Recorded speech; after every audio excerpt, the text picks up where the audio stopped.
utasikia supu ya pweza ni dawa.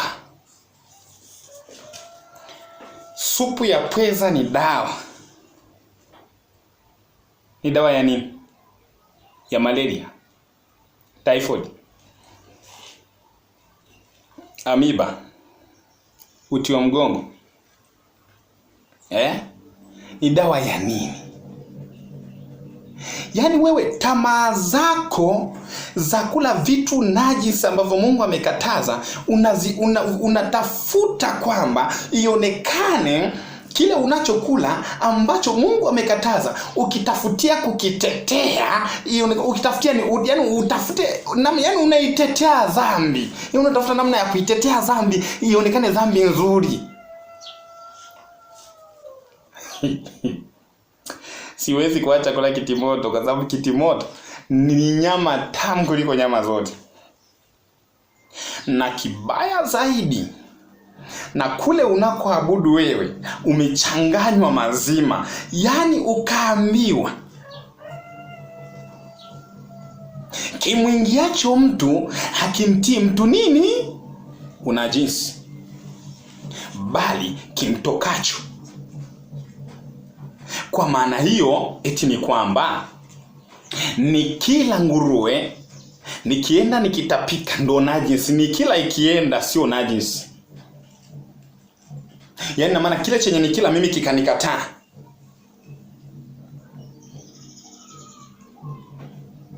in short, labda tuchukulie mfano labda kwa yule mtu mwenye ana allergy na kula nyama, mwingine ana allergy ya kula mboga za majani.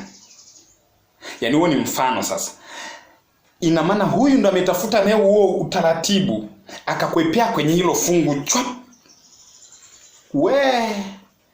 Nakwambia dhambi yako itakuua wewe mwenyewe kwa ujinga wako peke yako.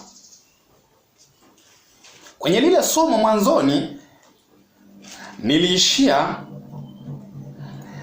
pale ambapo umeshindwa kuwa na utaratibu wa tafuta chakula ambacho Mungu amekwambia ule na kukuagiza.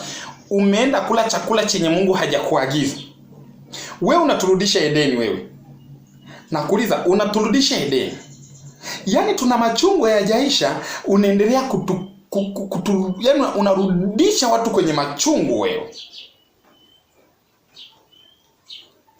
Unaambiwa Adamu alijuta baada ya kula lile tunda la mti wa katikati ya bustani la mti wa ujuzi wa mema na mabaya alilokatazwa asilile. Alijuta baada ya kuona dunia inavyoteseka, alipooneshwa Sodoma na Gomora, alipooneshwa gharika, jinsi watu ambao wataangamia kwa maji kwa sababu ya wingi wa dhambi, kwa sababu ya lile kosa lake la kwanza lililosababisha dhambi itawale ulimwengu. Alijuta sana, majuto makuu ambayo hayana maelezo. Wewe hujutii dhambi, unaenda tena kutafuta kitimoto, unaenda kutafuta kambari, unaenda tena. Kuna makabila fulani haya na yenyewe haya yana shida sana. Anaenda na jembe kichapakazi polini, anatafuta panya. Anasema samaki mchanga. Kwamba Mungu alisema viumbe wa majini, akaumba na viumbe ambao vinaitwa samaki, alafu wakawa ni samaki mchanga, wanapiga mbizi kwenye mchanga. Ndivyo na akili yako inapiga mbizi kwenye mchanga. Hivyo kama huyo samaki mchanga unayemtafuta, ndivyo na akili yako inapiga mbizi kwenye mchanga.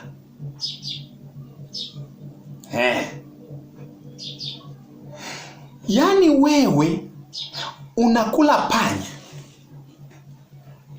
wewe unakula sungura, wewe unakula nguruwe, na tena eti unapotetea hoja yako unatia na huruma mbele za Mungu ili Mungu akuhurumie unapotetea hoja ya dhambi. Una akili wewe?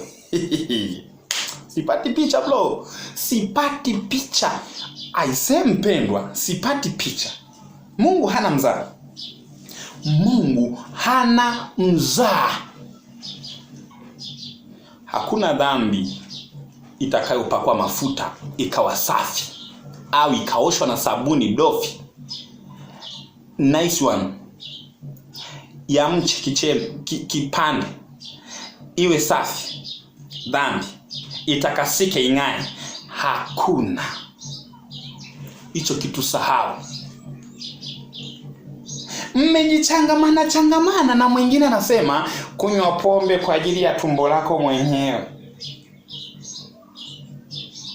Yaani kuchukua mafungu usio yajua maana yake, unachanganya. Yule mwenzio alikunywa tu pombe ile, mvinyo. Alikunywa kwa sababu tumbo lilikuwa linamtesa sana. Hivyo Paulo akamwambia unywe kwa ajili ya tumbo lako, anywe ili apate tiba ya tumbo. Akanywa na kweli akapona, akaishia hapo.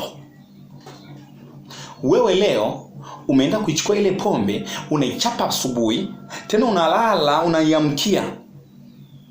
Alafu najitetea. Hizo pua si za kuhemea wewe.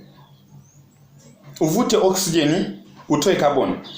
Lakini unavuta kaboni, unatoa kaboni. Zimegeuka pua zako kuwa exhaust. Zitoe harufu ya bangi moshi, zitoe harufu ya sigara moshi. Wewe una shida gani? Wewe? Kijana angalia alivyo mzuri. Kijana wa kupendeza. Kijana mwenye angejiheshimu, anajizeesha mapema. Lo.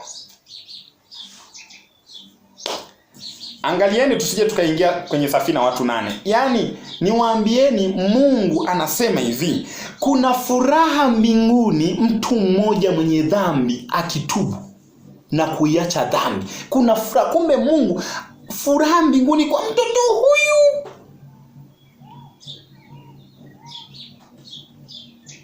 Hatuwezi tukapanda na mabua mbinguni, tunavuna hapa. Yaani kama wewe akili zako unajua labda sijui, yaani tunamalizana hapa. Kule juu tunaenda na mambo shwari, yaani tunaenda na mambo yamekaa. Cheza na dhambi. Endelea na tumichepuko twako. Endelea. Utajuta siku moja. Kula kambale we, kula hizo pweza usemage dawa. Utakuja kusema ni dawa ya nini? Na wewe endelea sana kula sungura. Endelea na wewe kutafuta samaki mchanga au panya. Hivi ninyi hata kwenye kitabu cha Isaya hamjasoma kwamba walao panya, nguruwe, wachawi, wazinzi na wote wafanyao machukizo ya namna hiyo, sehemu yao wote ni katika ziwa liwakalo moto na kiberiti, na hiyo ndio mauti ya ngapi? Mauti ya pili. Utakufa vibaya wewe na kuhurumia. Eti kwani ni mimi ndo natenda dhambi peke yangu? Si tupo wengi? Kwa unafurahia kuwa wengi kwenda motoni wengi? Yaani unafurahia kuwa wengi kwenda motoni? Alafu kuna watu wengine sijui wapoje. Yaani unakaa unafurahia eti kwani nani aliyekamilika? Kwa sababu wewe hujamuona aliyekamilika kwa macho yako hayo mabovu, unategemea nini? Ina maana unatafuta kikwepeo kwa sababu waliokamilika sio wengi. Basi hilo linakupa furaha. Yaani linakupa furaha kwa sababu ya watu ambao hawajakamilika. Hivi wewe una akili kichwani? Jiokoe wewe. Mwite Yesu. Acha dhambi. Usiitetee kwa kuipaka mafuta. Acha dhambi. Dhambi lituingiza kwenye shida toka mwanzo. Vita mbinguni kule ni dhambi ya kutokutii sheria ya uhuru na upendo na furaha. Bustanini ni sababu ya kutokutii sheria ya uhuru na furaha. Kwani Mungu asingeshuka akamwambia Adamu, acha usile tunda? Aweva usile tunda. Acha. Ndio maana inaitwa sheria ya uhuru, maana Mungu alikuwa ameshawaambia na akawaacha wachague kwa uhuru. Unachagua eti kila mtu na imani yake. Nisikilize nikwambia, hakuna imani mbili. Imani chanzo chake ni kusikia kuja kwa neno la Bwana. Likija neno lingine sio chanzo cha imani. Imani ni chanzo cha kuja kwa neno la Bwana, ndio chanzo cha imani. Linapokuja la ibilisi, chanzo cha matatizo ya kukupeleka kuzimu, sio chanzo cha imani. Kwa hiyo siseme kila mtu na imani yake. No, imani ni moja. Mungu mmoja. Ubatizo mmoja. Sabato moja. Na ndoa moja. Na wokovu ni mmoja. Hakuna wokovu mbili. Hakuna wokovu 4. Wokovu ni hii. Usituletea habari za kila mtu imani yake. Unafungu gani? Kitabu gani? Kila mtu imani. Shika ulichonacho asijaka kunyang'anya mwingine kibaya. kizuri. Wewe umeshika kibaya, unasema shika ulichonacho. Asije akakunyang'ana kunyang'anya kibaya. Yaani wewe umeshika kicha kukupeleka kuzimu na niambia shika ulichonacho, asije akakunyang'ana atakunyang'anya. Yaani nikunyang'anye wewe mimi mchepuko wako niende kufa. Nikunyang'anya lisungula hilo unalokula niende kufa. Nikunyang'anya upumbavu wako ulio kichwani mwako humo niende kufa. Shika mwenyewe huo upuuzi wako ufe nao mwenyewe, lakini Yesu anakuita. Sikiliza, Kaini akaambiwa, ukitenda vyema hutapata kibali mbele za Bwana. Lakini sikiliza, dhambi iko mlangoni inakuotea, nayo inakutamani, yani inakutamani. Sikiliza, lakini yakupasa uishinde.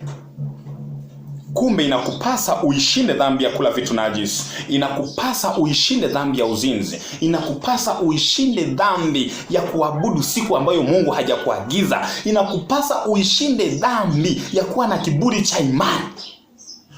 Uishinde dhambi ya kuvaa vibaya, unagonganisha watu. Uishinde dhambi ya kuwa kibeberu. Dhambi ya kulala na wake za watu. Uishinde. Acha. Ngoja ukutane na ukimwi uone. Uishinde dhambi. Walivyo wajinga sasa. Eti wanalahisisha na kulahisisha ukimwi. Mbona ni kawaida tu, wenye ukimwi wanaishi miaka mingi, wanafanya ni uja kupata, kawaulize. Uja kupata. Watu wanaliaga pale. Ukiona mtu mzima analia ujue kuna jambo. Alafu unasema mbona ni kawaida. Unajifariji katikati ya madhara.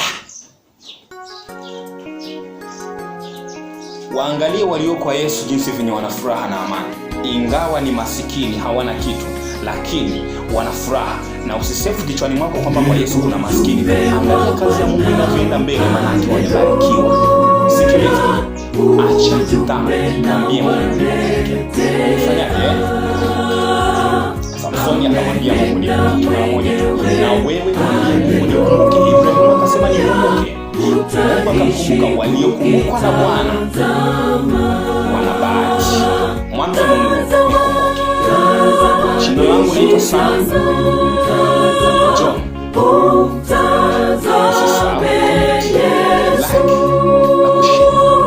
Amenena mwenyewe, haleluya, utaishi ukita